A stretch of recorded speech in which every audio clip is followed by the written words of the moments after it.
Hello guys, hello guys, hello guys, welcome to another one of my Bit City videos here. Wow, some pretty crazy quests in here or missions. Like having 4 or 5 of a different structure can be really hard to manage. What I found out is that you can go into your structures and you can hit the small area where it says mark as historical, then it won't change that building. That is like my first real good tip about the game. If you have one of these missions where you need to get a certain amount of different structures, you can go in and hit the historical when you have it, so it won't be overwritten by another structure, because they can be really hard to get. I'm about to complete city number 6 here, and as you can see I have a Zeppelin, which is really cool. There are some really fine small nifty features in this game that I'm really happy about. The last upgrade that I'm grabbing here, just including it for reference so you guys can see the price. Of course I have been buying with my in-game money bill kind of things the upgrades that reduce the lot cost, and this, like the first building-ish that I made, level 109, just to give you, there you can also see the historical area you can tap on, just to give you guys an idea about where am I game-wise, how much time is it taking, how much do I need to upgrade this, to give a little bit of the process that has been leading up to completing city number 6, because it's starting to take quite a bit of time. Let's just be completely honest about that. It's starting to be a huge amount of time that goes into reaching the next city, and I really like that. It also means that making these daily videos is I'm putting a lot of time into this game, and don't get me wrong, I'm really liking it. I'm really liking it, but I don't really know how much interest there's going to be in Bit City, because even though I'm super hyped about the game and I'm spending way too many hours on it, I could see nobody wanting to watch the videos. But the most important thing, of course, is I'm having fun, and hopefully some of you guys are having fun as well, and we can be talking about the game once these videos come up, because wow, I'm really hyped about it. The main super income thing in the game is tapping coins. So it is a game. When I started the game, 554,000 bitizens for city number 7. Wow, huge one. Huge city. Wow, that's, yeah, let's get up and running, let's do this. And 125 coins for starting. This here is my branch progression. As you can see, my Cactus Town now is 271 coins. So I really boosted up the Cactus Town, trying to push these cities very far before moving to the next one, because I know it's going to carry me forward through the game. So just like a little bit of insight as to how have I been playing the game leading up to this is what I wanted to include here. Instantly, pretty much auto buying things here is going to give us a few additional prestige keys, and it may not seem like a lot, but every single percentage counts. So that is why I'm including it in here also for reference, just going through the basics. And because we have such a high income starting city number 7 from all the other cities we have been playing, the 1% of that is really carrying us forward. We can actually go in and buy some pretty sneaky upgrades right away that is going to allow us to trailblaze forward here. We can unlock all the way down here to tier 3 pretty much instantly. So progression, you kind of skip a lot of the boring starting stuff when you get into higher amounts of towns, because you have all this income carrying you forward. And yeah, somebody was trying to call me on the other device, and I'm gonna look into that when I'm done recording this. Just ninja upgrading buildings. As you can see, getting the upgrade reduction time can really allow you to go crazy like this and boost up your income.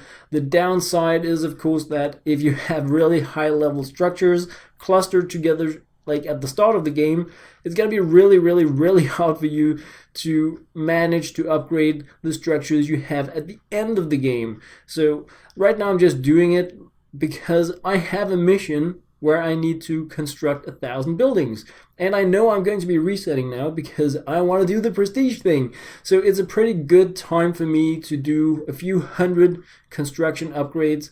I just reset, I have loads of level 1 buildings, I can build more pretty fast, and I can just go build because I bought into the upgrade related to decreasing upgrade time, which at the start of the upgrade process is going to make it instant, but as we move just a little bit forward, it's going to be nothing. So right now it means the world, especially in terms of that upgrade. Keeper of Keys, I would love to dig into that, but I'm focusing on real estate license. Gonna upgrade it once again now like that. I now have a 10% lot reduction. So it is 10% cheaper for me to buy lots throughout the game. On top of that, once I prestige here, I'm gonna be closing in on having like these 400% additional income.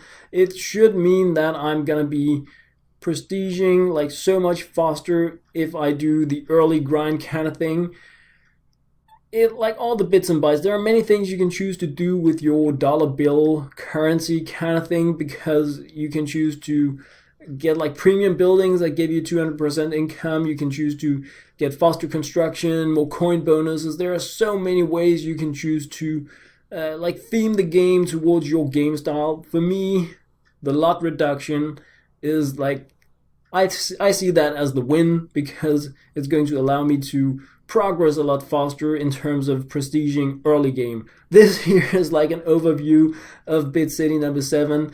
It is crazy. It looks amazing. It is huge. There are so many large lots here that they are a real challenge. It's another thing that I can like briefly touch here. Think about when you buy the large lots. It can actually be a really good idea to do those first, because their price becomes insane at the end of the game. Like, they are so expensive. So I've been fiddling around with actually buying out all the large lots first and then buying the small ones afterwards, because it can be a huge progression chunk for you to get past if you end up having all the large ones at the end of the game, and they are so silly expensive that you're gonna be like, no way. And because the offline income in the game is a joke, yeah, I said it. It's horrible. So bad. You need to have the game running. You need to play the game to play the game. The offline, they might as well have removed the offline income. It's like so bad. Not only because you need to remember to upgrade the time, but because the percentage is so low unless you also spend your in-game premium, these dollar bill things to upgrade that. It's so bad. Like horrible. But besides that, the game is freaking awesome. That is why I've been playing it on a daily basis for way too long, way too many hours. I really like the game, so don't take it like I just really think the offline income is junk in this game. But the rest of the game is so amazing. So yeah, I just had to touch that again. But anyway, try to consider when you're doing the large the large lots, because they can get really, really hard if you push them towards the end of the game, where having, even though it's going to be a lot of small lots that are all going to be more expensive because the price increase as you have bought things, it may be easier for you to get that next step, buying that next lot all the time, if you have taken care of the large ones first. But yeah, just like my bits and bytes about how I see it, like how you may be able to play the game that in a way that I feel is the most efficient.